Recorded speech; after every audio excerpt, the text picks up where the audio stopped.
I paid off my parents' mortgage and legally owned the house, but they insisted it was still their place, changed the lock, and let my brother move in. So I evicted them and sold the house for $300,000 profit. I'm 26 now. But this part of the story starts when I was 19. Back then, I lived with my parents, Ronald and Cassandra, my older brother Ben, and my younger sister Abby. I worked part-time doing small electrical jobs and whatever handyman work the neighbors needed. In my house, though, none of that counted. I was already the guy who fixed anything that broke, picked up after everyone and ran errands without being asked. Ben graduated college that year.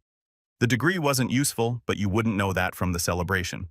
Cassandra rented a whole banquet hall, hired a photographer, ordered a giant cake, and decorated the place like Ben had just won an award for saving the country. I didn't even get to sit with the family. I spent half the day adjusting lights, moving tables, and taking photos. Because you're good with cameras, Annie, you know how these things work. Ben walked around in a suit he didn't buy, shaking hands and smiling like the whole world was waiting for him to take over. Ronald kept introducing him to people as our future leader and telling everyone that Ben was destined for success. I carried trays, cleaned spills, and ran to the store twice because Cassandra wanted different napkins. I didn't complain. At that age, I still believed helping was normal. The party cost around $5,000. They didn't hide it either. Cassandra bragged about it to anyone who would listen. I remember standing near the back wall holding the camera strap, watching Ben get another round of applause for a degree he barely scraped through. Cassandra hugged him again while telling him how proud she was. No one even said my name the entire night unless they needed something moved. 2 months later, Abby graduated high school. The celebration wasn't as massive, but it still looked like a commercial. Ronald bought her a used car with a big bow on top, and Cassandra filled the backyard with decorations and catered food. Abby sat in the center like some celebrity while people handed her envelopes and gifts. She didn't even look at half of them. I parked the car they bought her because she didn't know how to handle the driveway's curve.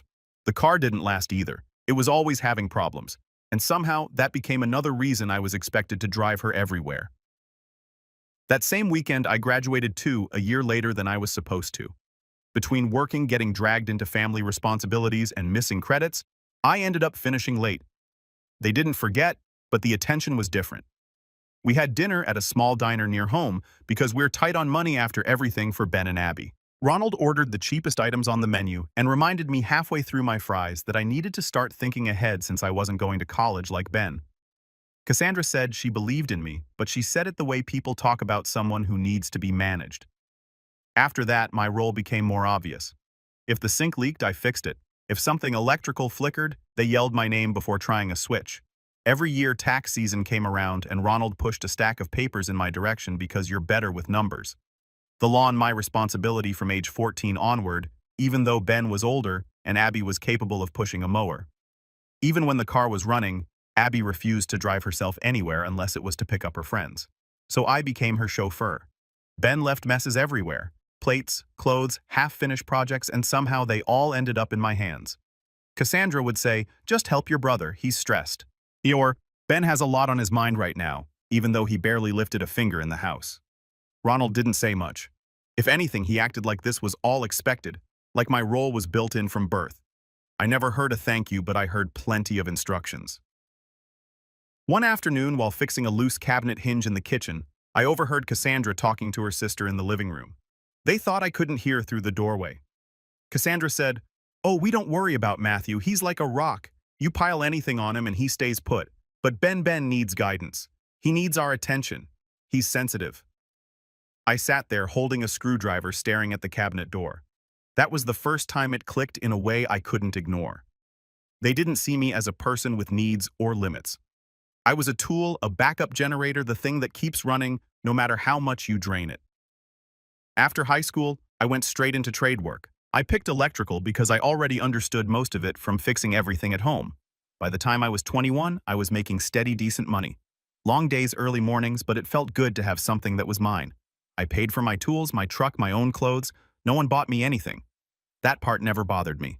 What did bother me was how fast my income became everybody else's problem, but mine. It started small. Ronald would come into my room holding the electric bill like it was a court summons. "We're short this month. Can you take care of it?" He said it like I was already supposed to know the answer. Cassandra followed a few days later with a grocery list and the same tone. Groceries are crazy expensive right now. Can you spot us until next week? I didn't argue. I worked full-time? They didn't. I figured helping was normal. Then Ben's car insurance came up. He hadn't kept a job longer than 2 months since graduation, but he acted like the world owed him patience. Cassandra slid the bill across the kitchen table toward me. Ben's looking for new work. He just needs a little support right now. Ben didn't even look up from his phone. He just said, "I'll pay you back once I'm settled," which meant never. Then Abby announced she wanted to go on a wellness retreat. Something about stress and needing to heal her energy. Ronald looked straight at me when she brought it up like the funding had already been approved. They didn't even pretend it was optional. Cassandra kept saying it was important for Abby's mental state, even though Abby spent most days on her bed scrolling through her phone. Anytime I tried to save money for myself, something came up at home. A pipe burst, a tire went flat, or someone had unexpected expenses. Funny how none of those emergencies happened unless I had a little extra saved. I'd just get ahead and suddenly Cassandra would show up with a bill. Ronald would hint about overdue payments, or Ben would mention his card was declined again. It wasn't luck. It was a pattern. I didn't need a therapist to explain it. 1 month, the roof started leaking after a storm. Ronald said they'd call someone eventually, but they didn't call anyone. They waited until the ceiling stains spread, then turned to me. "You should handle it," Ronald said. "You know this stuff." I didn't know roofing, but I figured it out. I climbed up there, tore off damaged shingles, replaced plywood, fixed the flashing, and sealed everything. Then I bought all the materials myself, because Ronald and Cassandra weren't sure when they'd be able to pay me back. They never paid me back. Around this time, Clover started dating Ben. She was friendly the first time I met her, but Cassandra immediately treated her like royalty. "She's perfect for Ben," she kept saying. "He deserves someone who makes life easier." It wasn't subtle. It was one of those comments meant to make me feel like I wasn't pulling my weight despite the fact I was the only one paying for anything. Clover didn't really talk to me. She treated me like background furniture. Ben acted proud like landing her was some achievement. Cassandra practically glowed every time Clover came over offering her drinks, food, anything she wanted. Meanwhile, I was in the garage, rewiring a broken outlet Ronald had overloaded again. One night, I sat down and added everything up. Electric bills, grocery runs, random repairs, car insurance, Abby's retreat roof materials, gas money, and all the small things they treated as my responsibility. It came out to just under $30,000. $30,000 into a house I didn't own, for people who didn't thank me, didn't ask politely, and didn't care if I had my own life. I stared at the number for a long time. No anger, no panic, just clarity. The next morning, I packed a small bag, 2 pairs of work pants, a few shirts, my boots, and my basic tools. I didn't slam doors or announce anything. I didn't yell or throw guilt back at them. I just walked out the door and drove away. I didn't know exactly where I was going, but I knew I wasn't staying there another day. When I left, I drove until the state lines changed twice. I didn't plan anything besides getting distance. I found a cheap month-to-month rental in a quiet town and set up a P.O. box so my parents wouldn't know my actual address. I didn't cut contact completely, but I kept it low enough that they couldn't drag me back into anything. I found steady work fast. Tradespeople were in high demand and I wasn't picky. If it paid, I took it. Electrical jobs, small renovations, commercial repairs, anything. Within a year, I wasn't just working jobs, I was running them. I picked up extra certifications, bought better tools, and worked every hour someone would pay me for. Some weeks, I hit 80 hours without noticing. It didn't bother me. I was finally working for myself and no one else. Once I had enough saved, I bought a rundown property on the edge of town. It looked terrible from the street, overgrown yard, cracked driveway, peeling siding, but the bones were solid. I spent months renovating it after work, doing everything myself, rewiring, flooring, drywall, roofing. By the time I finished, it looked like a completely different house. I sold it for a good profit and bought another one. That became my pattern work: renovate, sell, repeat. The money came slow at first, then faster. I built a routine that didn't depend on anyone. Every dollar I earned stayed with me. Every hour I worked made my life better instead of holding someone else's up. I didn't have to pick up after Ben or fix Ronald's mistakes or figure out Abby's problems. The quiet in my new house felt strange at first, but it didn't take long to get used to it. Holidays were the only time I heard from them. Ronald called that first Thanksgiving pretending to check in, but it turned into a guilt speech. He said families don't abandon each other, even though that's exactly what they'd been doing to me for years. Cassandra tried a softer angle on Christmas, telling me I was drifting from the family and that Ben missed me. I knew that wasn't true because Ben never called once. Abby called a few times the first year, mostly to complain. She said she dropped out of college because it was too rigid and was now studying spiritual healing, whatever that meant. Then she asked why I didn't come home to help her with money or transportation. I ignored those requests. Eventually, the pattern became predictable. I'd answer one call every couple of months just to keep the peace. Ronald would mention something about bills. Cassandra would sigh loudly in the background. Abby would talk about energy crystals or meditation. That was the cycle. Then there was Ben. The only updates I got about him came from Cassandra. He wasn't working again. Clover was pregnant again. They were living with my parents temporarily. Ronald said they were figuring things out, which meant nothing had changed. 5 years went by like that, working, saving, renovating, no chaos, no tension, no random emergencies that magically appeared when I had money saved. I finally had a quiet life with a stable business. I had employees. I had actual days where I didn't think about anybody back home. Then the call came. I saw Ronald's name pop up on my phone late on a Wednesday night. I almost let it ring out, but something told me to answer. When I picked up, he wasn't calm or composed. He was crying so hard he could barely get words out. "Matthew, we're in trouble. We're going to lose the house." I didn't say anything for a moment. He kept talking fast, voice breaking. According to him, they'd fallen behind on mortgage payments for months. The bank had already sent notices. Foreclosure was in progress.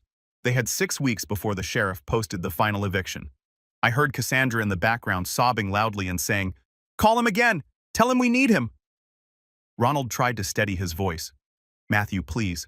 You have to come home. We need you. The family needs you. Be a good son." There it was. The phrase that always came out when they wanted something. Be a good son. I didn't answer right away.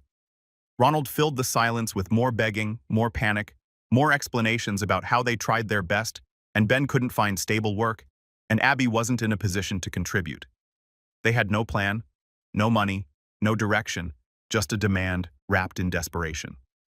I didn't agree to anything on the spot, but the call made one thing clear. The life I built was stable. Their lives were collapsing, and now they expected me to fix everything again.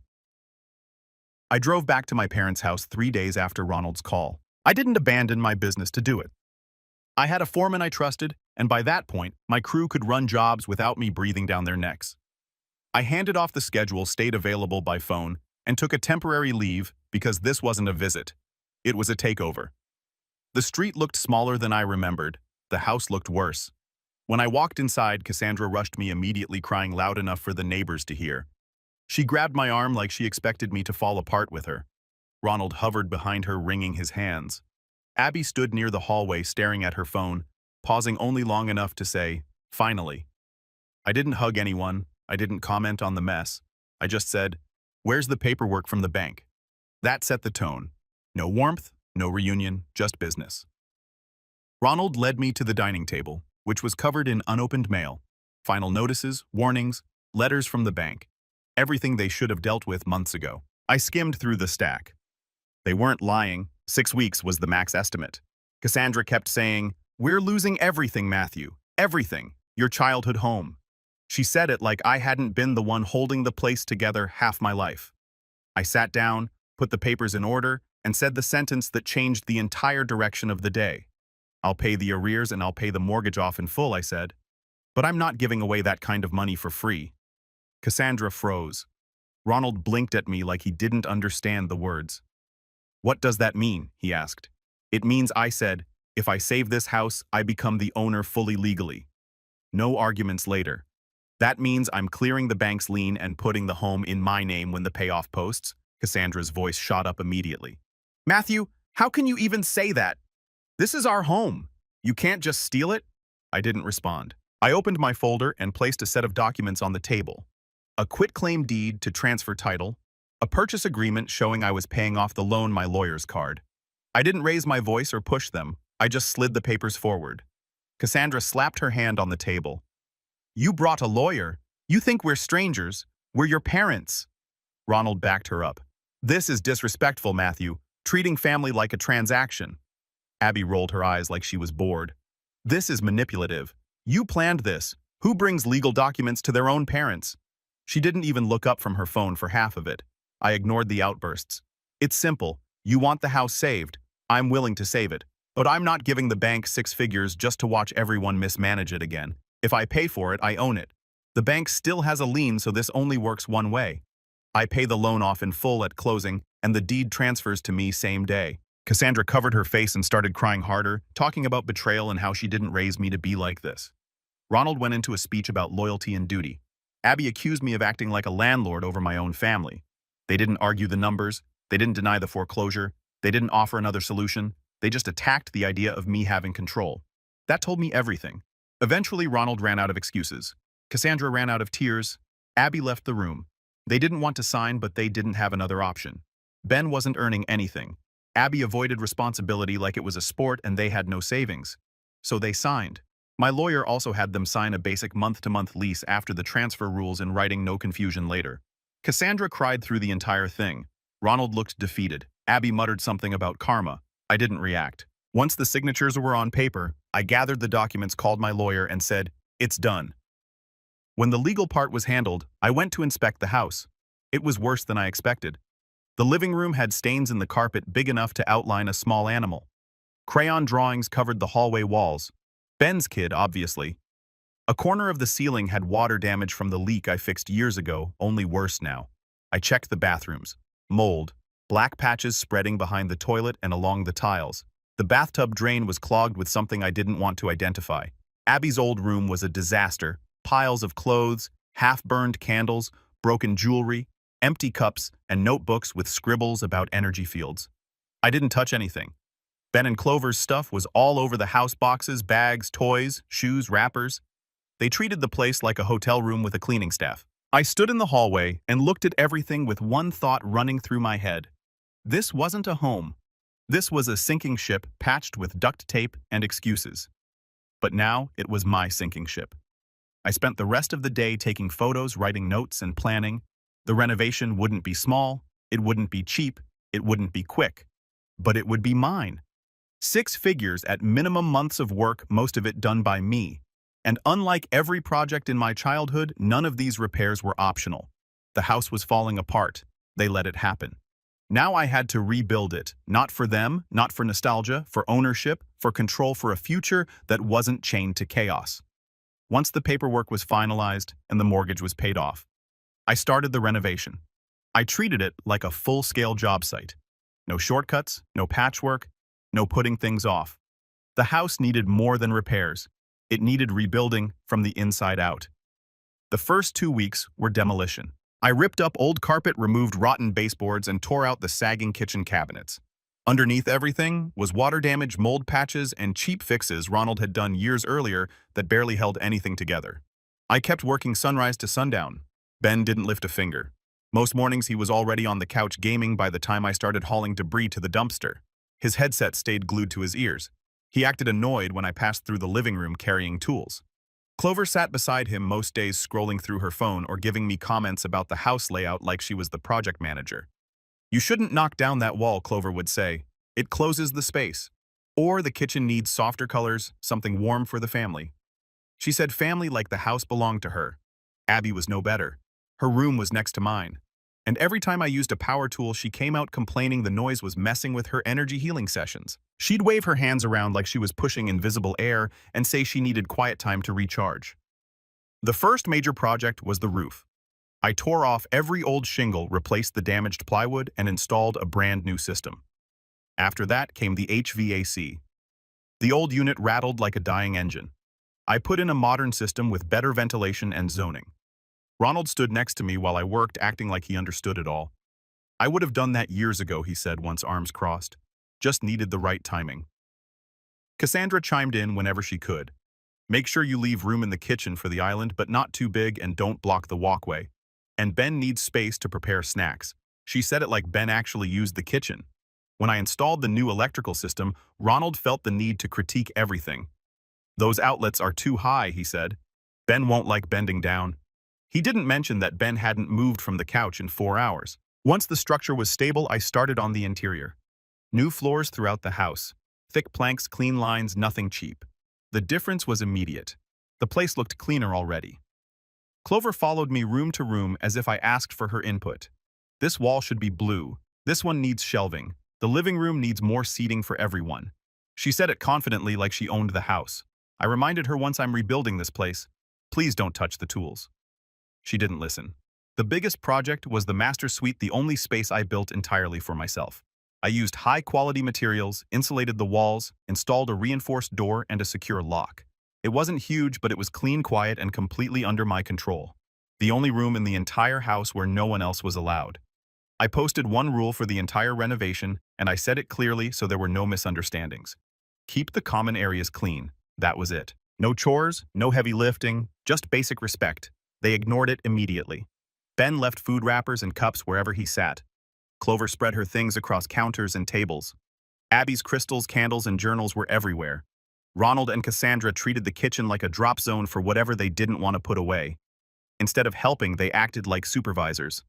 "Don't put the island there," Cassandra said. "Ben needs more space in the pantry. Abby needs a meditation corner by the window." None of them asked what I wanted. None acknowledged I was the only one rebuilding the structure beneath their feet. They spoke with certainty, like the house was still theirs, like my decisions were temporary suggestions they could override. The entitlement didn't just stay at comments. One afternoon, I walked in from the hardware store and overheard Ben saying, "Matthew only owns the house on paper. Mom and Dad won't let him do anything big. He knows better." Clover nodded. "He's too soft to kick anyone out." Abby added her own version to Clover later. "He acts tough, but he won't actually move us. He's not built like that." They said it casually, as if I wasn't even in the conversation, as if I was weak for not exploding or threatening them. I stood in the hallway listening.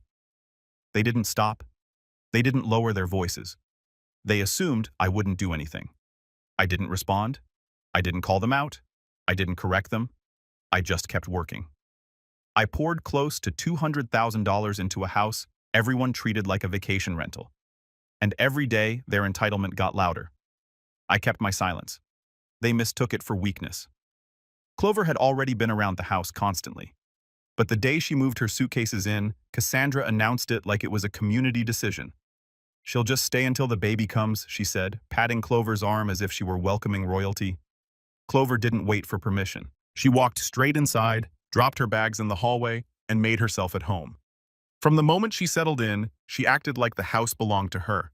She walked through the rooms, slowly studying everything I'd built, pointing out things she wanted changed. The next morning, she came to me while I was checking measurements in the kitchen. "The master suite is way too big for one person," she said. "You should move your stuff to the basement. It makes more sense for a family to have that space." She said it calmly, like she was discussing the weather, not asking me to vacate the only room in the house I had kept private. I didn't answer her. I just kept looking at my notes. She took my silence as hesitation. "The baby needs room," she added. "You'll be fine downstairs." Later that afternoon, Ronald pulled me aside in the living room. "Son, don't be selfish," he said. "They have a child on the way. Clover needs comfort." He spoke like this was already decided. Cassandra followed. "Think of the family," she said. "You're young, you don't need that much space." It was interesting hearing them talk about space as if they'd paid for any of it. They'd spent years letting the place fall apart. I was the one who rebuilt it board by board, dollar by dollar. But none of that mattered when they wanted something. The pressure didn't stop there. The small aggressions started piling up fast. My tools, which I always kept organized, began disappearing. I'd find them in random rooms outside on the porch or shoved into drawers where they didn't belong. Clover said she borrowed them for a project, but she never said what project that was. Groceries didn't last 2 days anymore. I'd fill the fridge in the morning, and by the end of the night, half the food was gone. Ben ate most of it without thinking, grabbing whatever he wanted while yelling at his game. Clover helped herself to everything else, claiming pregnancy cravings as an excuse. Abby went through my snacks because spiritual healers need clean energy sources. Laundry wasn't safe either. Whenever I left clothes in the washer, Abby would pull them out mid-cycle and throw them onto the floor so she could wash her delicates. She acted like it was my fault for not babysitting the machine. Every day felt tighter, smaller. No matter what I did, someone found a way to step over my boundaries. I got used to opening drawers and finding my things missing. I got used to food disappearing faster than I could replace it. I got used to Clover giving orders like she owned the deed. But the line I drew, the one place I didn't allow chaos, was the master suite. That room was mine. I built it, paid for it, and designed it to stay untouched. No one was allowed inside. The lock was there for a reason.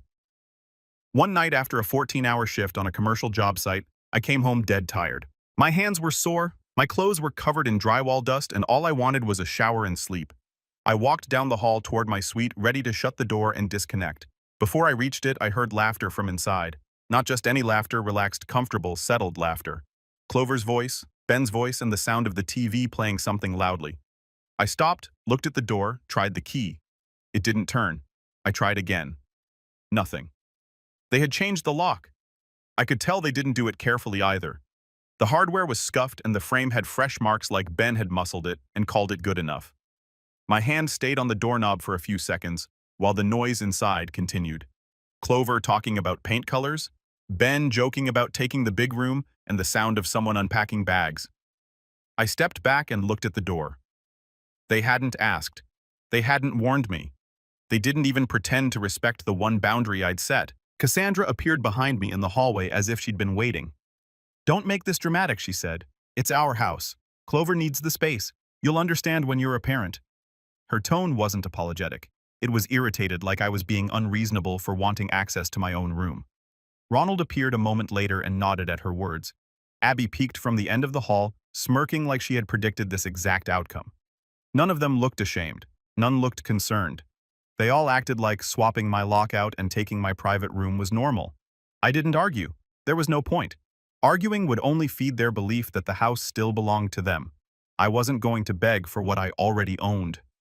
I looked at the door one more time, not because I was unsure, but because something inside me shifted quietly, cleanly. My voice didn't rise, my hands didn't shake, my chest didn't tighten. I just went silent. Not the kind of silence that came from exhaustion, the kind that comes right before a decision, a final one. When I left the hallway that night after Cassandra told me it was their house and Clover needed the space, I didn't say anything. I didn't sleep either. I stayed in my truck for a while, just letting the engine idle while I stared through the windshield. I eventually went inside only to grab clean clothes and a shower. I walked toward the master suite to see if maybe someone had come to their senses. They hadn't. Instead, everything that belonged to me, every personal thing I had kept organized in that room, was dumped in the hallway like trash. My work clothes were scattered across the carpet. My toolbox was open, half the sockets missing. My PC case had a dent in the side panel. My safe, which weighed enough that no one should have been touching it, was sitting crooked against the wall with scratches across the top. Someone had clearly dragged it out. I stood there looking at the mess, and there wasn't any shock left in me. No anger, no disbelief. They had already broken the lock on my room. This was just the next step. The master suite door opened. Ben walked out wearing my robe, drinking from my cup, and stretching like he'd had the best sleep of his life. He smirked when he saw me. "Relax, man. Mom and Dad said it's their house. Couch won't kill you." He said it like he was sharing good advice, like I was the one being dramatic for wanting access to the room I built and paid for. I didn't answer him. I just stepped around my scattered things, walked into my old room, what used to be my room, grabbed a duffel bag and packed what mattered: a few clothes, documents, small essentials. Everything else stayed where it was. Before leaving, I took photos, all of it, every mess, every damaged item, every violation, not for nostalgia, for evidence. I walked out of the house without telling anyone. Ronald called after me once asking where I was going, but I didn't answer. I drove straight to a hotel on the other side of town, paid for a week up front, and sat on the bed with my phone in my hand. Then I called my lawyer. I explained everything. The lock change, the property damage, the takeover of the master suite, the displacement, the ongoing disruptions. He didn't hesitate. "We'll move forward immediately," he said. "You have full ownership and a signed lease agreement with your parents. They've breached it." For the first time in a long time, something felt simple. 2 days later, the paperwork started moving. I came back on a Thursday evening with everything my lawyer could do, fast. Not the eviction itself, but the first step that made it inevitable. Through the window, I could see them at the dinner table laughing like nothing had happened. Ronald carving something, Cassandra pouring drinks, Clover eating like she owned the kitchen. Ben talking loud about some online tournament, Abby scrolling while she chewed. I walked in without knocking. The table went quiet for a second, not from guilt, just surprise. Cassandra forced a smile. "Matthew, sweetheart, grab a plate." I put an envelope in front of Ronald and Cassandra. "Notice of termination?" Ronald skimmed it, then slammed it down. "You're evicting your own parents. Are you insane?" Before the shouting could build, I placed more papers on the table, one in front of Ben, one in front of Clover, one in front of Abby. Notices to vacate. Unauthorized occupancy. Ben stood so fast his chair scraped. "You're kidding!" Clover's face pinched. I'm pregnant. You can't do this, Abby snapped. You have no soul. And Cassandra started in with the same line she always used when she wanted control back. This is our home. Our home. I stayed calm. You changed my lock. You dumped my property in the hallway. You damaged my things. You violated the agreement. This isn't a debate. It's notice. Ben stepped toward me. We're not leaving. I didn't step back. Then you'll explain that to a judge. I walked out while the yelling chased me to the door. The next few weeks, they didn't leave because of course they didn't. They treated the papers like a tantrum, something they could ignore until I got tired and folded. So my lawyer filed. There was a court date, then another step, then the ruling. They showed up acting offended like the whole thing was a misunderstanding and I was just being dramatic over a room. They tried guilt. They tried tears. They tried anger. None of it mattered. The judge looked at the deed, the signed agreement, the photos, the lock change, the property damage, and then it became simple. Judgment granted. Writs issued. Set out day. The sheriff came on the scheduled day not as a surprise, not as a threat, as the final step. He posted the notice. He explained the timeline. He gave them the last window to move what they could move. Inside the house, it was instant chaos. Cassandra cried loud enough for the neighbors to hear. Ronald argued like volume could change paperwork. Abby stuffed things into bags while complaining about energy. Clover paced the yard on the phone, telling anyone who would listen that I had destroyed her future. Ben stomped around grabbing electronics first like priorities were a joke. None of them packed like people who believed consequences were real. I stood by my truck, not gloating, just watching the process finish.